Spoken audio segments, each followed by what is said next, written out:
Hello, this is old Mr. Kent, and I'm taking off to check out a couple of things.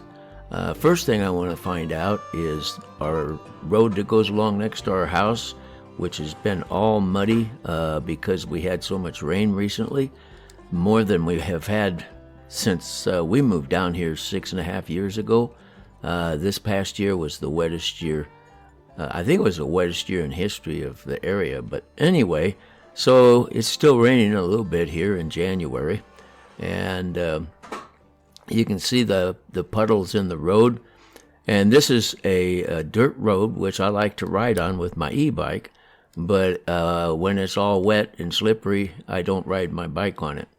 So I can go along next to the canal, or I can go along on the road that actually is the road next to our house, and it's all dirt. But anyway, so it's farm country, and that's how it is.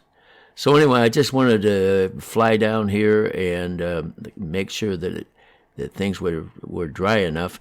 And also, one of the problems is the hot rod guys in their four-wheelers. They like to tear up the road and put a lot of ruts in it when it's all muddy like that. And so that makes it kind of hard riding my e-bike.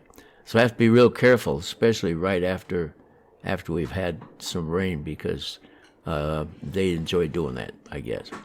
And then as I ride along on this road, normally the little curvy road in the middle between the straight road and the one that angles off along the canal, that's the one I usually take because it's more enjoyable, not as boring, I guess you'd say.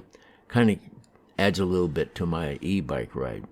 So if I'm going to ride over to the construction site, which I do from time to time, I think I can make it now without getting stuck in some mud or anything like that. So that was the first reason that I wanted to fly. And then I wanted to go over here and see what's going on at this construction site.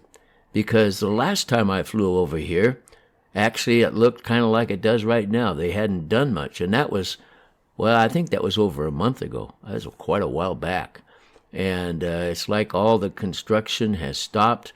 And as you'll see when we get down here to the end of the lot here, that there's one tractor.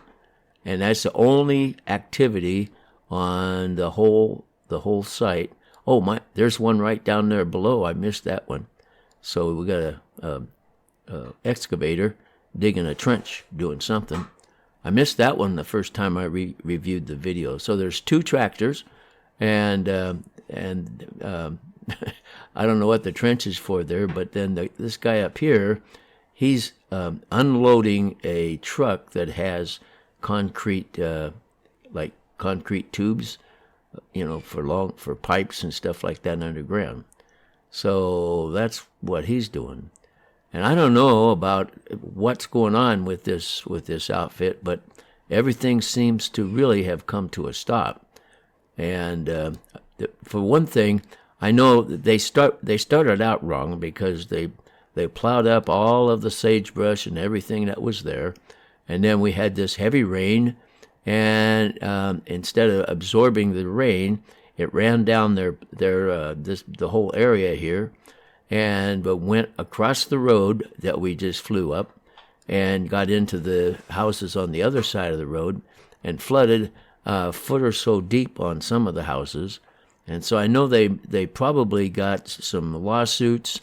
I know it must have cost them some money because floodwaters do a lot of damage. And then there's two bosses up there just getting in their pickup truck. So they were talking, as you might have noticed, and I don't know what's going on. But there's just nothing going on at this construction site. So it kind of makes me wonder if maybe, the economy turned bad, and that's one thing. Plus, they had a lot of hardships to start with. So there might be an investor somewhere that's really gritting his teeth and wondering why he lend any money out. Because once the economy goes like it does, that makes a big difference. And, of course, the other construction sites that I've been flying over and looking at, they seem to be doing okay. They're building everything like as expected. Although I think they're slowing down a little bit. I don't think they're building quite as fast as they were. Time will tell. I'll find out. So anyway, I wanted to find out what was going on here. And then also I need to apologize to the drone guys because I wanted to show people how to make a banner for the YouTube site because I had to relearn it. And then I used Photoshop. And the video I put up, the last video I put up, it was really kind of confusing. So I'm working on another one because you can actually do the same thing just using Paint in Windows 10. And so I'm working on getting a video ready that make it a lot easier for anybody that's trying to put up a YouTube channel and change their banner or put up a new banner. So anyway, that's that's what I'm working on. And also, one other thing is in Photoshop, the magic eraser that erases the background, it's harder to use than the one that's in Paint. It's actually 3D Paint, the secondary program they've got. So anyway, I'll be talking about that because I've always used Paint for a lot of things, but now that they've got the 3D Paint, you can do a lot more with it. So anyway, that's my flight. I want to thank you for watching as I head home. I want to thank you for watching my videos, and God bless.